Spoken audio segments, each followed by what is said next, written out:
চারপাশের নানা লক্ষণ দেখে দীর্ঘদিন থেকে বলছিলাম আইনশৃঙ্খলার পরিস্থিতি খারাপ, এই অজুহাতে নির্বাচনকে পিছিয়ে দেয়া কিংবা বানচাল করার চেষ্টা, এই চেষ্টাকে আমরা ষড়যন্ত্র বলতেই পারি, ষড়যন্ত্র হবে।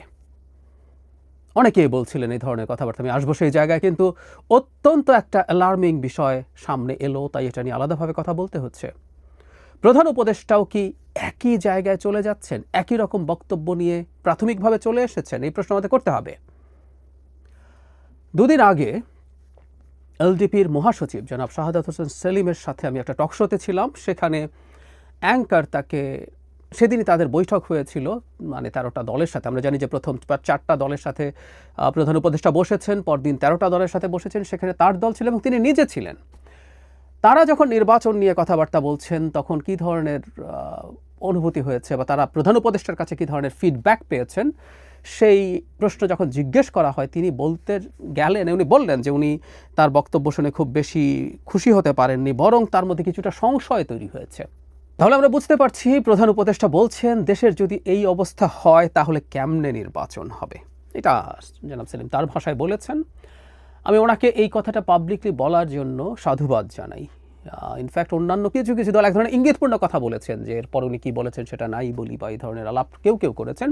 কিন্তু আমি মনে করি 13 দলে যারা ছিলেন তারা পাবলিকলি এই কথাগুলো বলা দরকার, কারণ প্রধান উপদেষ্টা তাদের কাছে এই তথ্যটা দিয়েছেন। আমি ধারণা করি আস্তে আস্তে তিনি জনগণের উদ্দেশ্যেও বলতে শুরু করবেন, মানে দেশের যদি এই অবস্থা হয় তাহলে নির্বাচন কেমনে হবে। আমরা এখন সোজা সাপটা যদি বলি, প্রধান উপদেষ্টার এই বক্তব্যটা is very much align two NCP এবং জামায়াতে ইসলামী। এনসিপি নাহিদ ইসলামের মার্চ মাসে রয়টার্স এএফপির বক্তব্য কথা রিপিটেডলি বলেছে। আমি এই কথাগুলো রিপিট হলেও বলতেই থাকি, কারণ এগুলো আমাদের কানে থাকতে হবে, এবং কেউ যদি আমার আগের ভিডিও না দেখে থাকেন অন্তত এখান থেকে যাতে সেই ধারণা পান। তিনি নির্বাচন না হতে পারার বা সংশয়ের পেছনে আইনশৃঙ্খলার পরিস্থিতির কথাই বলেছিলেন। জামায়াতের আমির পাটগ্রাম থানা হামলা এবং আসামি ছিনিয়ে নেওয়াকে ইন্ডিকেট করে বলেছিলেন এভাবে কিসের নির্বাচন, মানে কিভাবে এরকম সময় নির্বাচন হতে পারে, কিসের নির্বাচন হতে পারে, মানে নিরাপত্তাকে অজুহাত হিসাবে বা যুক্তি হিসাবে তাদের ভাষায় দেখিয়ে। এখন প্রধান উপদেষ্টাও একই কথা বলছেন। তিনি বৈঠকে বসেছিলেন, তার একটা প্রেক্ষাপট আছে। তার আগের দিনই বাংলাদেশের তার আগের দিন ডিজাস্টারটা ঘটেছিল, কিন্তু বৈঠকের আগের দিন ঘটেছিল একটা খুবই অ্যানার্কিক সিচুয়েশন। একটা হচ্ছে মাইলস্টোন স্কুল এবং কলেজে দুজন উপদেষ্টা এবং প্রধান উপদেষ্টার প্রেস সচিবকে স্টুডেন্টরা দীর্ঘ 9 ঘন্টা অবরুদ্ধ করে রাখেন।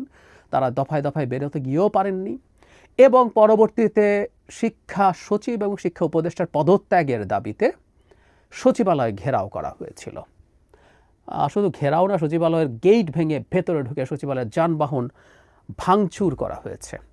অত্যন্ত নৈরাজ্যকর একটা পরিস্থিতি তৈরি হয়েছিল। সেই পরিস্থিতির পর তিনি বসছেন এবং তার বক্তব্যে যখন এইভাবে এই পরিস্থিতিতে যখন ইন্ডিকেট করছেন, তার মানে এর আগের দিনের এই দুটো ঘটনাকেই তিনি ইন্ডিকেট করছেন। আমি বলছিলাম ওই দুটা ঘটনাকে কেউ ব্যবহার করছে না কেন? যারা নির্বাচনের পরিবেশ নেই, আইনশৃঙ্খলার অবস্থা ভালো না বলে যারা নির্বাচনকে পেছাতে চান, তারা কেন আওয়াজ করছেন না? কিন্তু আমি এটাও বলে রেখেছিলাম এ দুটো ঘটনাও সব ঘটনার সাথে যুক্ত হয়ে ইউজড হবে। গোপালগঞ্জে যেমন ঘটনার পর যেন হান্নান মাসুদ খুব সময় লাগেনি, খুব দ্রুত এভাবে কিসের নির্বাচন করবে এই সরকার, এসব বলেছেন। কিন্তু দেখা গেল এই দুটো ঘটনাকে মাথায় রেখে রাদার প্রধান উপদেষ্টা, রিপিট, প্রধান উপদেষ্টা এই রকম কথা বলছেন।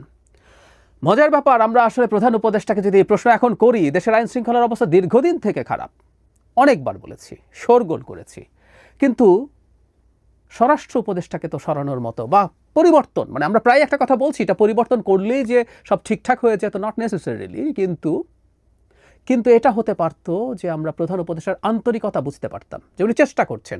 হয় ওনার ক্যাবিনেটের আর কাউকে এখানে দায়িত্ব দেয়া, আমরা জানি না কেউ এটাকে সমর্থন করবেন কিনা।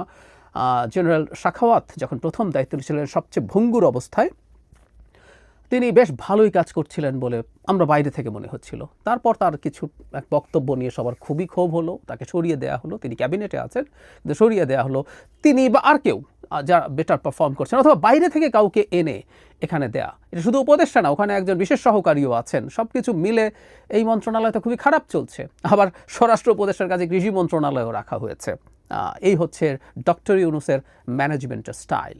তিনি যদি এই পরিবর্তন করার চেষ্টা করতেন, তিনি যদি কোনো সিরিয়াসলি কাজ করার চেষ্টা করতেন বা একটা কমিটি করে দিতেন যারা এই আইন শৃঙ্খলাকে আলাদাভাবে দেখবে, বিশেষভাবে দেখবে, তাহলে বুঝতাম যে তিনি চেষ্টা করছেন। তাহলে তো তিনি চেষ্টা করছেন না। তিনি চেষ্টা করছেন না। কেন করছেন না? তিনি বা এখন এই প্রশ্নগুলো তাকে সরাসরি করে ফেলাও বিব্রতকর মনে হয়। আমরা প্রায় বলতাম সরকারের একটা অংশ আছে যারা চায় এই পরিস্থিতিগুলো থাকুক এবং আরও খারাপের দিকে যাক। সো এই আলাপটা সামনে আনা যায়, যে আলাপটা এখন আসছে। এখন প্রধান উপদেষ্টাও কি এই চক্রকে এন্ডোর্স করছেন? আমি আবারও বলছি, আইনশৃঙ্খলার অবস্থা যে জায়গায় যাচ্ছে এটা সত্যিই খারাপ, কিন্তু আমরা সরকারের কোনো সিগনিফিক্যান্ট পদক্ষেপ নেওয়া তো দেখি নাই। বিভিন্ন জায়গায় যখন মব বিভিন্ন নামে, কখনো ধর্মের নামে, কখনো বিপ্লবের নামে, সোকল বিপ্লবের নামে, এটা সোকল বলি কারণ এটা কোনোভাবেই বিপ্লব ছিল না, যাই হোক, কারো খারাপ লাগলেও কিছু করার নেই, বিপ্লবের নামে বিপ্লবী লোকজন, এমনকি তাদেরকে এন্ডোর্স করার চেষ্টা করা হয়েছে মবকে। ইভেন জনাব নাহিদ ইসলাম বলেছেন এরা বিপ্লবের ছাত্র জনতা, বিপ্লবী ছাত্র জনতাই নাকি অনেক ক্ষেত্রে মব, কোনো কোনো ক্ষেত্রে মবকে প্রেশার গ্রুপ বলা হয়েছে। সো এই সম্মতি উৎপাদনের চেষ্টা হয়েছে এবং মবের বিরুদ্ধে যারা কথা বলেছে তাদের উপরে অনেকেই হামলে পড়েছেন। আমি তাদের একজন, আমার উপরেও প্রচুর আক্রমণ হয়েছে এগুলো নিয়ে। সো এগুলো যখন ঘটছে, কোনো পদক্ষেপ তো আমরা সেই অর্থে সিগনিফিক্যান্টলি দেখিনি সরকারের দিক থেকে, কোনো একটা জায়গায় কখনো দেখিনি। তো তা যদি হয়ে থাকে, তার আন্তরিকতা কোথায়, আমরা এই প্রশ্ন করব। অথচ আইনশৃঙ্খলার পরিস্থিতি যে জায়গায় গিয়ে পৌঁছেছে, উচিত ছিল যাবতীয় সব কিছু পারলে আরও কমিয়ে উচিত হতো এই জায়গায় সম্পূর্ণ ফোকাস করা। শুধু নির্বাচনের জন্য না, একটা রাষ্ট্রের সবচেয়ে বেসিক রুটিন কাজের মধ্যে এটা আসে। এটার জন্য এরকম অন্তর্বর্তীকালীন সরকারের কোনো প্রয়োজন নাই যে সংস্কার অনেক লম্বা কথা বলবে, সেরকম এটা দরকার না। একটা 3 মাসের তত্ত্বাবধায়ক সরকারেরও জরুরি গুরুত্বপূর্ণ কাজ হচ্ছে আইন শৃঙ্খলা রক্ষা করা এবং সেটাকে ঠিকঠাক স্ট্যান্ডার্ডে মেনটেন করা। আমরা জানি পুলিশ বাহিনীর সমস্যা আছে, কিন্তু পুলিশ বাহিনীর সাথে সাথে এখন ম্যাজিস্ট্রেসি পাওয়ার নিয়ে সেনাবাহিনী মাঠে আছে। কি করছে সরকার? আবারও বলছি, কোনো চেষ্টা দেখছি না, কোনো পরিবর্তন করার টেন্ডেন্সি দেখছি না। গোপালগঞ্জে যে ঘটনা হলো, ন্যূনতম রাজনৈতিক খোঁজখবর রাখা মানুষ এটুকু প্রেডিক্ট করতে পারত। আমরা অনেকেই করেছি।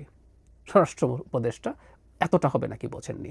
আমি আসলে মনে করি যাবতীয় সব গোয়েন্দা সংস্থা সঠিক তথ্যই দিয়েছিল এবং কনস্পিরেসি থিওরি বলতে পারেন কেউ, কিন্তু আমি এটাকে একটা অল্টারনেটিভ থিওরি হিসেবে বলতে চাই। সেটা হচ্ছে হতে দেয়া হয়েছে, কারণ এগুলো প্রত্যেকটা অ্যাকুমুলেট করছে। সচিবালয়ে শোনা গেছে ঢুকতে দেওয়া হয়েছে, অনেকে এখানে যারা ছিলেন যে পুলিশ ঢোকার ক্ষেত্রে বাধা দেয়নি, অথচ সেই বল প্রয়োগটা আমি একটা ভিডিওতে বলেছিলাম, সেই বল প্রয়োগটা গেটের বাইরেই হতে পারতো, যাতে গেটের মধ্যে দিয়ে ঢুকতে না পারে, কিন্তু গেট ভেঙে ঢুকে গেছে। এটা আসলেই খুব serious law and order situation. দেখা গেল যে সরকারের এই উইংগুলো কাজ করতে পারছে না। এখন প্রধান উপদেষ্টা নিজে বলছেন, প্রধান উপদেষ্টার মতো মানুষ নিজে যদি এই কথাগুলো বলেন, এটা অত্যন্ত অ্যালার্মিং। জনাব সেলিম যখন এই কথাটা প্রথম বললেন, আমি টকশোতে বসে আমার মুখ দিয়ে ও মাই গড স্পন্টেনিয়াসলি বেরিয়ে গেছে। এটা আসলে ও মাই গড বলার মতো ব্যাপার। আমরা এটুকু জানছিলাম যে প্রধান উপদেষ্টা অন্তত তার যে সম্মান রক্ষার জন্য তিনি যে কথা দিয়েছেন জাতির কাছে, সেটা রক্ষা করবেন, কিন্তু আর মধ্যে অন্য অনেকেই এই ধরনের চেষ্টায় আছে। কিন্তু ওনার এই বক্তব্যের পর আমরা এই সন্দেহটা রাখবো। আমি বলছি না নিশ্চিতভাবেই তিনি এর অংশ, কিন্তু এই সন্দেহটা আমরা প্রকাশ করে রাখবো, তিনি কি এটার অংশ? কারণ স্টেক ইজ সো হাই। বাংলাদেশের ভবিষ্যৎ আমরা আসলে কারো উপরে এভাবে ছেড়ে দিতে পারি না, যেন তেন কিছু হতে পারে, এই পরিস্থিতিতে ছেড়ে দিতে পারবো না, সরি। সুতরাং আমরা আশা করি, আমরা মনে করি, আমরা যারা সচেতন নাগরিকরা আছি তাদের জায়গা থেকে শোরগোল করবো এবং রাজনৈতিক দলগুলোকে খুবই ভিজিল্যান্ট হতে হবে। প্রয়োজন তাদের আস্তে আস্তে মাঠে নামার চিন্তা করতে হবে, যাতে এই ধরনের কোনো চেষ্টা হালে পানি না পায়। প্রধান উপদেষ্টার এই বক্তব্যকে সিরিয়াসলি নিতে হবে। কেউ কেউ বলতে পারেন যে অনেক বেশি সেন্সিটিভিটি দেখাচ্ছে কিনা। আমি বলি সিচুয়েশনটা এখন এতটাই নাজুক, এতটাই টার্ময়েলের মধ্যে আছে, আমরা এতটাই ক্রান্তি লগ্নের মধ্যে আছি, এখন অত্যন্ত ছোট বিষয়কে বেশ বড় করেই দেখা উচিত হবে। এতে হয়তো কখনো কখনো বাড়াবাড়ি মনে হতে পারে, কিন্তু এটা আমাদের বিপদ থেকে বাঁচাবে। আমাদের খুব সতর্ক হতে হবে।